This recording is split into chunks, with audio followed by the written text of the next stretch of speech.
Yo, what's up with y'all, man? I hope you're doing good. If you're new and you're a fan of the NBA, subscribe to this channel. So let's get straight into it. It's like it's Minute Maid, hijack 4, renegade, 24, number 8, Kobe shit fade away, ballin' since 11th grade, still in school, let them hate. So just about a month ago, this video idea was published on my channel, but with just a slight adjustment. In that specific video right there, I was exclusively talking about rookies and who was likely to do several things and let several things happen to them throughout their entire career. Now today I am expanding on that idea, and I'm not talking about no rookies. I'm taking y'all to so many places in just 10 to 15 minutes, however long this video is going to be. Y'all already know how I get down with these predictions. I'm just about the best shooter in the league. I don't miss. Okay, obviously I do miss once in a while here and there, but for the most part, I'm the most efficient shooter from the field. So without further ado, let's let the vibes begin. Oh wait, actually, I keep on forgetting. This is so unprofessional, but if you haven't heard the news already, a huge discount for pieces like this on our clothing site will be on sale for about 30% off if you go ahead and use the code GTG99. So yeah, support me if you want and upgrade your swag, but for real this time, let's just get into the vibe.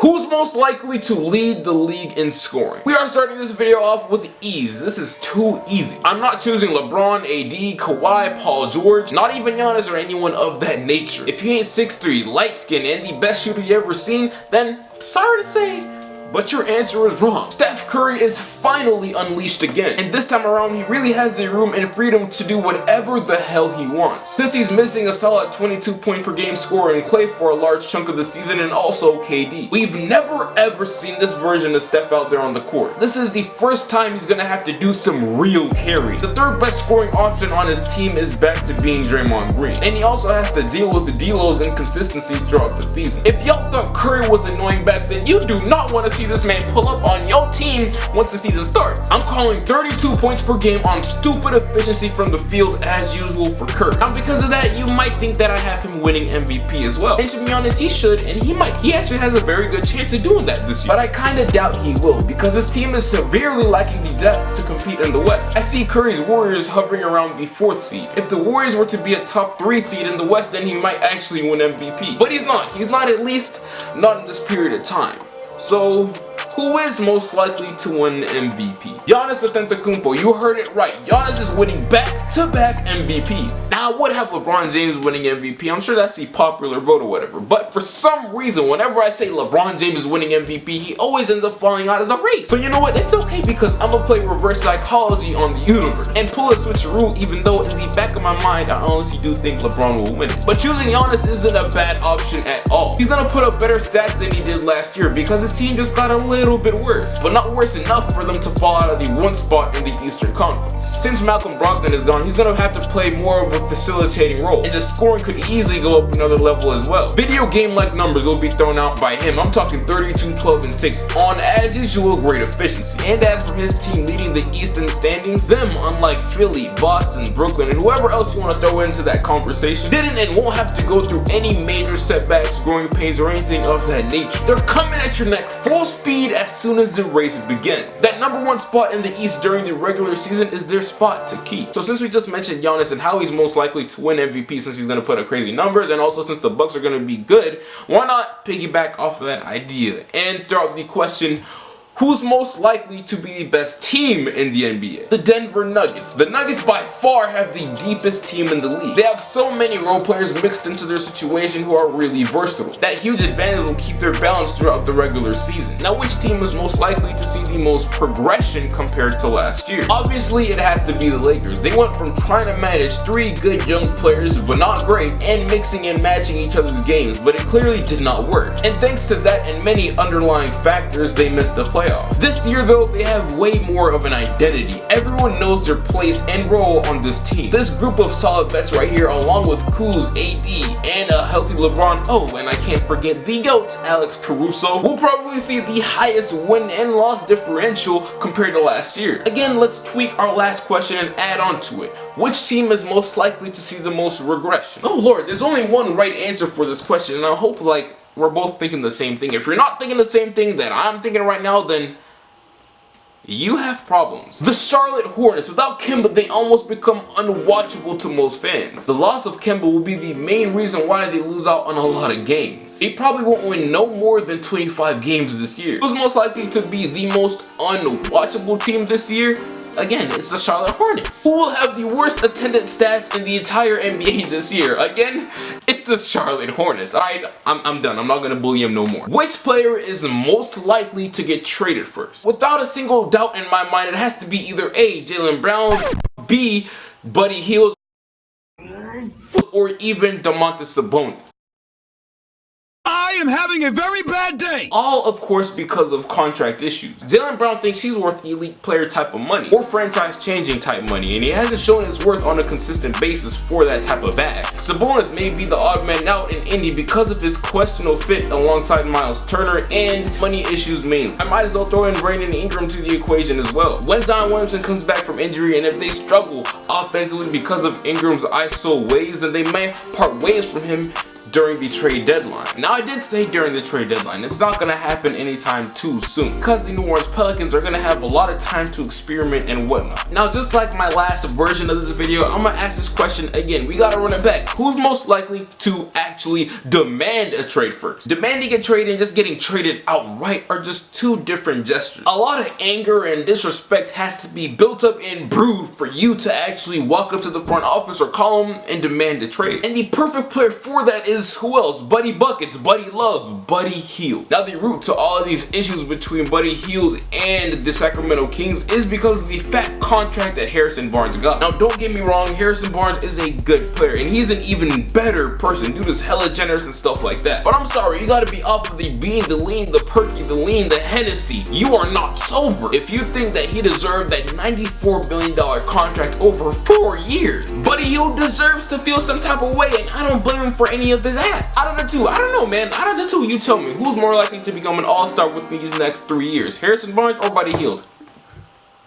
Who's gonna say Harrison Barnes? Everybody is voting Buddy Hield. So with all of that context applied, this contract offer that Buddy Hield received from the Kings was hella disrespectful. And Sacramento better hand over the racks if they want Buddy Hield to remain. Who's most likely to make their very first All-Star appearance this season? This question right here deserves to be aimed towards the young core of the NBA. Because all these dudes right here are coming, and they're coming real quick. And I guarantee you, I bet you at least $4 that either Luka Doncic, Donovan Mitchell, or even Devin Booker make the All-Star team this year. Klay Thompson is out and someone has to take his spot. At least one of those 3 players are bound to make their first All-Star appearance this season. Luka Doncic almost made it last year, and with the improvements made to his team and of course his game, it's inevitable that he'll be an All-Star. And as for Donovan Mitchell, he's getting ready to not only be a part of one of the most improved teams in the league, but he's going to be a much improved player as well this season. And the jump that he's about to have in efficiency, scoring, and assists will be almost non-debatable that he's an All-Star. But hey, you know, rare case that any of those 3 players aren't an All-Star, an underrated pick for the spot is CJ McCollum. We all know that he hasn't been selected into the All-Star game yet, and as long as he's in the West, he probably will never ever be an All-Star, sadly. But in the back of all of our minds, we all know that he is an All-Star talent already. He don't need no appearance or accolades on TV to show for it. Who's most likely to become the most underrated player in the league this season? 2 words: Malcolm Brogdon. This man is not your typical super quick, flashy, athletic, leaping, deep range shooting point guard we all love and watched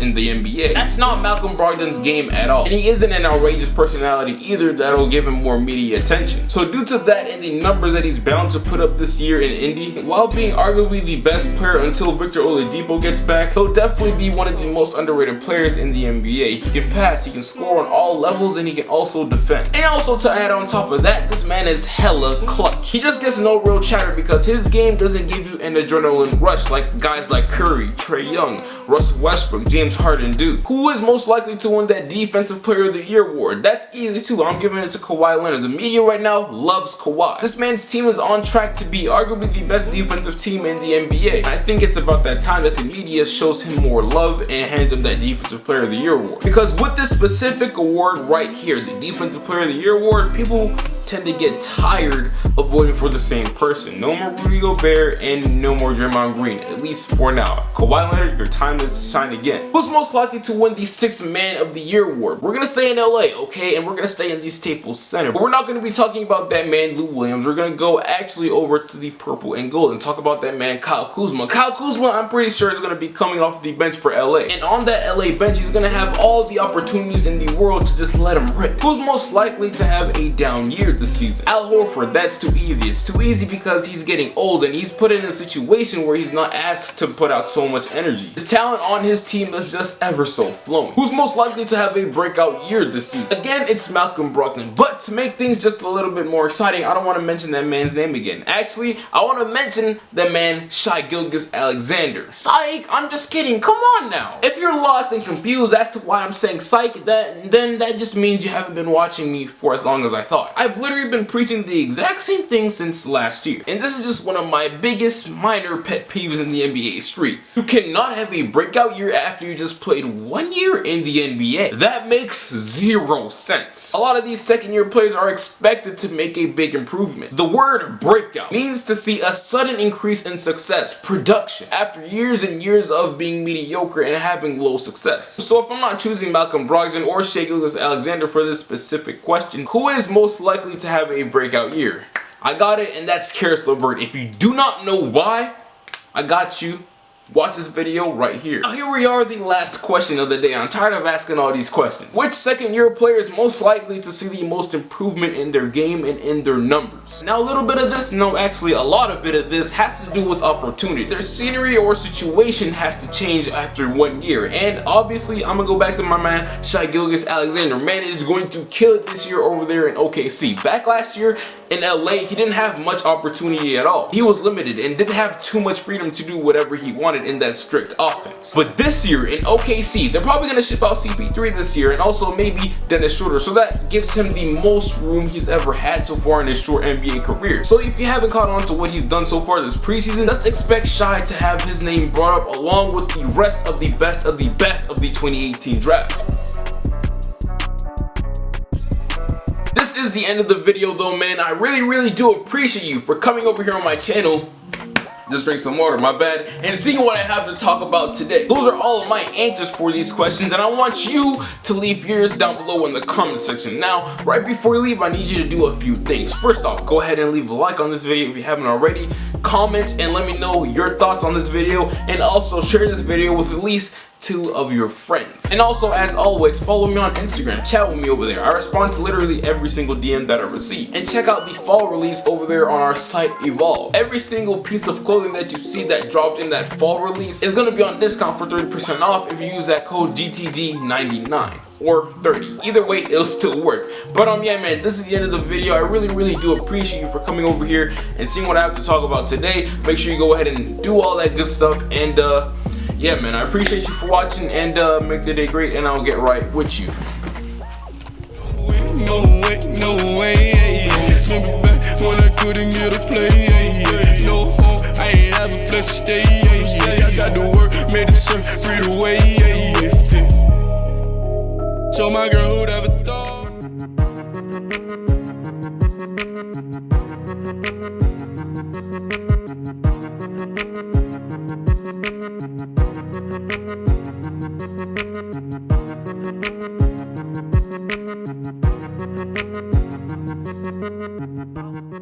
Fuck school! Fuck all this bullshit! What the fuck?